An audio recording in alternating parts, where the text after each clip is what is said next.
Hey everybody, I'm Chris Wook, and I have a bit of a confession to make. I'm kind of tough on earbuds. I've gone through as many as a few pairs in a month before, mainly because I keep breaking them because of snags. It happens to all of us, right?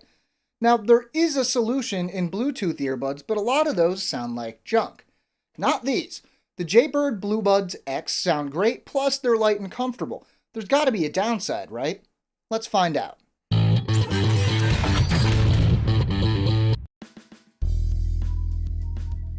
Opening up the box, the first thing you see is the earbuds themselves surrounding the handy included carrying case. This is where you're going to find everything else, the charging cable and a bag labeled accessories.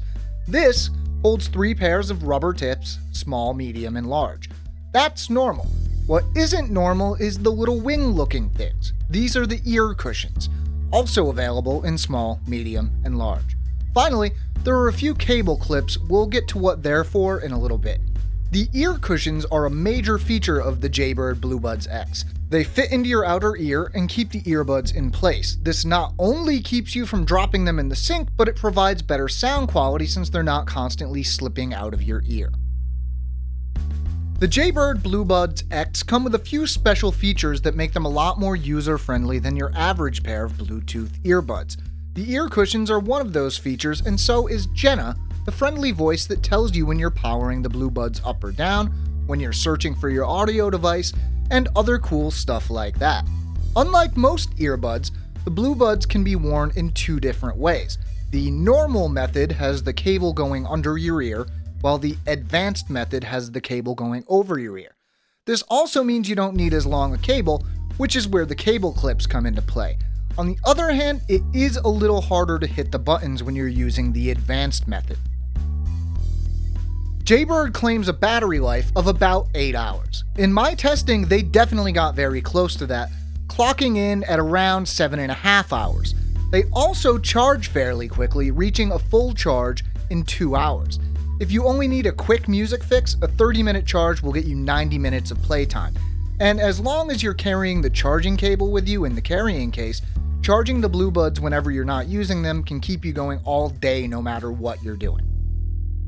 Finally, we're talking about the most important factor, the sound quality. Subpar sound quality can ruin what would otherwise be a great pair of earbuds. Luckily, that's not the case here. The one thing that everyone is going to wonder about, and they always do, is the bass.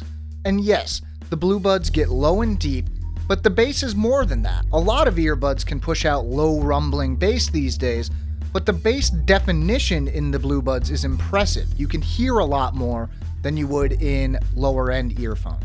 The low mid definition is also surprisingly good, considering that even a lot of expensive over the ear headphones can have trouble with the low mids.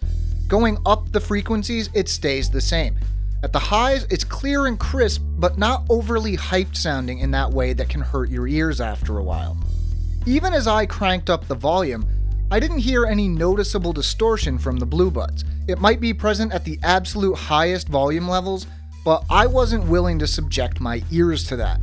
Stereo width was another aspect of the BlueBuds that really surprised me, since that's something that suffered big time in older Bluetooth audio devices. These aren't the highest absolute audiophile studio quality headphones you could ever use, but A, you're not going to be looking for that in an earbud anyway, and B, you're definitely not going to be looking for it in something that's Bluetooth. Based on features alone, we're looking at a great pair of earbuds here. Even after trying, there's not much bad I can say about them. Aside from that, there's a bit of an adjustment period because of the way they can be worn and the ear cushions. One thing that might put people off, though, is the price. I'm not saying they're not worth it, they absolutely are worth the money.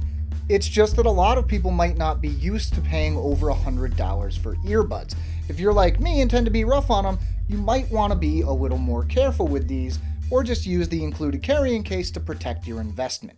And that wraps it up. If you want some more details, make sure to check out the accompanying article. You can find the link in the video description down below. While you're there, you can also find links to follow me, Android Authority, and the Android Authority crew. If you haven't yet, make sure to subscribe, and why not check out some other videos.